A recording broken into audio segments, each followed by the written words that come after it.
Dende a miña etapa como residente combino a actividade asistencial coa investigación no campo de resistencia bacteriana aos antibióticos. A resistencia bacteriana é un dos maiores retos da medicina moderna por dúas razóns fundamentais. Por unha parte, ameaza directamente a vida dos doentes con infeccións e, por outra parte, pode limitar a viabilidade dos avances médicos máis disruptivos, como os trasplantes ou as grandes cirurxías. A integración de asistencia e investigación permitiu o desenvolvemento da Unidade de Control e Vigilancia Xenómica de Patóxenos Multiresistentes no Servizo de Microbioloxía Clínica do Complexo Hospitalario Universitario da Coruña. Esta unidade aplica a secuenciación e a xenómica para monitorizar con precisión a diseminación de bacterias hospitalarias en tempo real. Isto posibilita aos servizos implicados no control da infección implementar medidas terapéuticas e preventivas personalizadas a cada situación.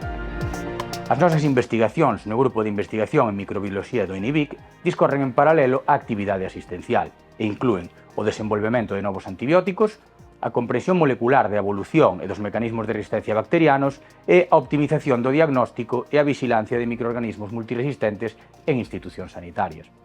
O noso compromiso é que os resultados da investigación teñan un impacto tanxible na calidade de asistencia sanitaria, buscando así a excelencia na atención prestada ao doente con patoloxía infecciosa.